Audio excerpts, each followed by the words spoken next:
வணக்கம் மக்களே. நீங்க போட்டோல பாக்குற இந்த பொண்ணு இப்போ உயிரோட இல்ல. ஏன் இந்த காலேஜ் முன்னாடி ஸ்டூடெண்ட்ஸ் எல்லாம் போராட்டம் பண்ணிட்டு இருக்காங்கன்னு பாக்குறீங்களா? சிவகாசியில இருக்க ஒரு தனியார் காலேஜ். அட என்ன எல்லார மாதிரி நம்மளும் தனியார் காலேஜ்னு சொல்லிட்டு ஐயா நாடார் ஜானகி அம்மாள் காலேஜ். இந்த காலேஜ்ல படிக்கிற சோலைராணி என்ற பொண்ணு தன்னுடைய ஆண் நண்பருடன் எடுத்த போட்டோவை, அதுவும் காலேஜுக்கு வெளியில எடுத்த போட்டோவை இன்ஸ்டாகிராம்ல க்ளோஸ் ஃப்ரெண்ட்ல ஸ்டோரி போட்டிருக்காங்க. அது ஒரு பிரைவேட் அக்கௌண்ட். அதை பார்த்த க்ளோஸ் ஃப்ரெண்ட் லிஸ்ட்ல இருக்க ஒருத்தவங்க அந்த காலேஜில் இருக்க பியூன்கிட்ட சொல்றாங்க. அவர் பிரின்சிபல்கிட்ட சொல்றாரு, நீங்க இப்போ நினைக்கலாம் இதுல என்னடா இருக்குன்னு, ஆனா சிட்டி சைடில் இருக்க மாதிரி ஊர் சைடில் கிடையாது.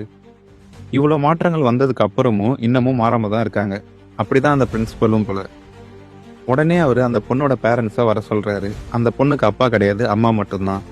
அவங்கள கூப்பிட்டு உங்க பொண்ணு இப்படி பண்றா அப்படி பண்றா சொல்லி டிசி கொடுத்துருவோம் அப்படின்னு சொல்லி திட்டி இருக்காங்க அந்த பொண்ணு. அந்த பொண்ணு மன உடைச்சலுக்கு ஆளாகி இருக்காங்க. அந்த பொண்ணு நிலைமையை கொஞ்சம் யோசிச்சு பாருங்க. அதிகமா சோஷியல் ஆகாத ஒரு பொண்ணு, இன்ஸ்டாகிராம்ல பிரைவேட் அக்கௌண்ட் வச்சிருக்க ஒரு பொண்ணு, அதுவும் க்ளோஸ் ஃப்ரெண்ட்ல இருக்கவங்க மட்டும் பாக்குற மாதிரி ஸ்டோரி போட்ட அந்த ஒரு பொண்ணு, இப்போ காலேஜ்ல அவங்கள பத்தி நியூஸ் எல்லாருக்கும் தெரிஞ்சிருக்கும். அவங்கள பத்தி எல்லாரும் பேசுவாங்க. நம்ம அம்மாவுக்கு இப்படி ஒரு கெட்ட பேர் வந்துருச்சு நம்மளால அப்படின்னு சொல்லி தன்னோட உயிரை தானே மாத்திக்கிட்டாங்க. இதுல என்ன எனக்கு புரியலன்னா, இது நடந்து 1 வீக் ஆக போகுது. இன்னும் ஒரு நியூஸ் சேனல்ஸ்லுமே இதை பத்தி பெருசா பேசல. இவ்வளவு பொலிட்டிக்கல் பார்ட்டிஸ் இருந்தும் யாரும் அதுக்கு குரல் கொடுக்கல. எனக்கு என்ன சொல்றதுனே தெரியல. நீங்க இதை பத்தி என்ன நினைக்கிறீங்கன்னு கமெண்ட்ல பதிவு பண்ணுங்க மக்களே. மேலும் அப்டேட்ஸ்க்கு உங்கள் குரல் 360 சப்ஸ்கிரைப் அண்ட் ஃபாலோ பண்ணுங்க. நன்றி, வணக்கம்.